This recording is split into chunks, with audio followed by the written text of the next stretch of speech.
ரஜினியாக இருப்பது ரொம்பவே கஷ்டம் என்பார்கள். காரணம், அவர் அமர்ந்திருக்கும் இடம் அப்படி. ரஜினி இப்படி ஒரு சிகரத்தில் இருக்கின்றார். அவரது நெருங்கிய உறவினர்களான நாம் செய்யும் எந்த செயலும் அவரை கடுமையாக, அதுவும் உடனடியாக பாதிக்குமே என்ற நினைப்பு அவரது உறவினர்களுக்கு பெரும்பாலும் இருப்பதில்லை.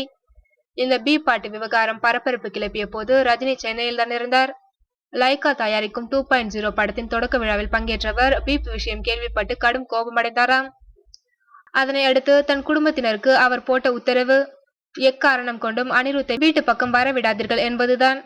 இதை அனிருத் வீட்டுக்கும் சொல்லிவிட அவர்கள் வீட்டை பூட்டிக் கொண்டு வெளியேறிவிட்டார்களாம்.